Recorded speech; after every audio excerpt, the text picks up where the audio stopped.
സുഹൃത്ത് പെട്രോൾ ഒഴിച്ച് തീ കൊളുത്തി കൊന്നു. കണ്ണൂർ കുറ്റ്യാട്ടൂരിലാണ് സംഭവം. പെരുവളത്തുപറമ്പ് കുട്ടാവ് സ്വദേശി ജിജേഷാണ് 31കാരിയായ പ്രവീണയെ പെട്രോൾ ഒഴിച്ച് തീ കൊളുത്തിയത്. പ്രവീണ താമസിക്കുന്ന വീട്ടിലേക്കെത്തി ബുധനാഴ്ച ഉച്ചയോടെയായിരുന്നു ആക്രമണം. ആക്രമണത്തിനിടെ ജിജേഷിനും പൊള്ളലേറ്റിരുന്നു.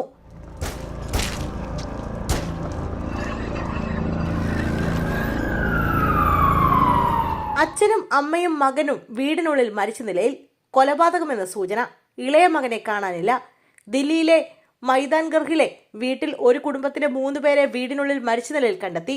ദുർഗന്ധം വമിച്ചതിനെ തുടർന്ന് അയൽക്കാർ പോലീസിനെ വിവരമറിയിച്ചതോടെയാണ് സംഭവം പുറത്തറിയുന്നത്. ഇവരുടെ രണ്ടാമത്തെ മകനെ കാണാനില്ലെന്നും പോലീസ് അറിയിച്ചു. പ്രേംസിംഗ്, മകൻ ഹൃത്വിക് എന്നിവരുടെ മൃതദേഹങ്ങൾ താഴത്തെ നിലയിൽ രക്തത്തിൽ കുളിച്ച നിലയിലായിരുന്നു. ഭാര്യ രജനിയുടെ മൃതദേഹം വായിൽ തുണികെട്ടിയ നിലയിൽ 1ാം നിലയിൽ നിന്നാണ് കണ്ടെത്തിയത്. കാണാതായ ഇവരുടെ ഇളയ മകൻ സിദ്ധാർത്ഥിന് മാനസിക അസ്വാസ്ഥ്യമുണ്ടെന്ന് പ്രദേശവാസികൾ പറയുന്നു.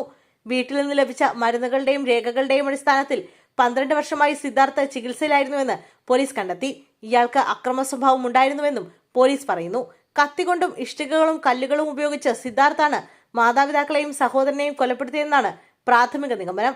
താൻ കുടുംബത്തെ കൊലപ്പെടുത്തിയെന്നും ഇനി ഈ വീട്ടിൽ താമസിക്കില്ലെന്നും ഇയാൾ പറഞ്ഞതായും റിപ്പോർട്ടുകളുണ്ട്.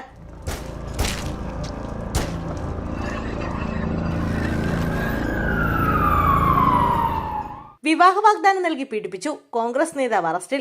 പള്ളിക്കൽ മണ്ഡലം കോൺഗ്രസ് കമ്മിറ്റി പ്രസിഡന്റും പഞ്ചായത്ത് ഭരണസമിതി അംഗവുമായ കരിപ്പൂർ വളപ്പിൽ വീട്ടിൽ മുഹമ്മദ് അബ്ദുൽ ജമാലിനെയാണ് പോലീസ് അറസ്റ്റ് ചെയ്തത്. യുവതിയെ വിവാഹ വാഗ്ദാനം നൽകി കാക്കഞ്ചേരിയിലെത്തിച്ച് പീഡിപ്പിച്ചതാണ് കേസ്.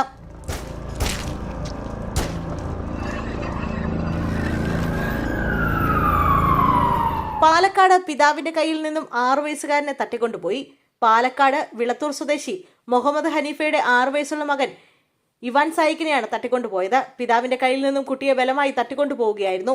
വെള്ള ചുവപ്പ് നിറത്തിലുള്ള സ്വിഫ്റ്റ് കാറുകളിലെത്തിയവരാണ് കുട്ടിയെ തട്ടിക്കൊണ്ടുപോയത്.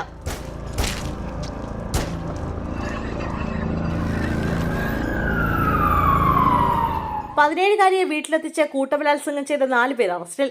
വടകര പതിയാക്കുളങ്ങരയിൽ 19കാരൻ അഭിഷേക്, കയണ്ണ ചോലക്കര മീത്തേലിൽ 19കാരൻ മിഥുൻദാസ്, വേളം പെരുമ്പാട്ട് മീത്തേലിൽ 22കാരൻ CK ആദർശ് എന്നിവരും 17 വയസ്സുകാരനുമാണ് അറസ്റ്റിലായത്. അഭിഷേക് 3ാം തവണയാണ് പോക്സോ കേസിൽ പ്രതിയാകുന്നത്. ഒരാളായ അഭിഷേക് ഇൻസ്റ്റഗ്രാമിലൂടെയുള്ള സൗഹൃദം മുതലെടുത്ത് പെൺകുട്ടിയെ കായണ്ണയിലുള്ള മിഥുൻദാസിന്റെ വീട്ടിലെത്തിച്ചാണ് പീഡിപ്പിച്ചത്.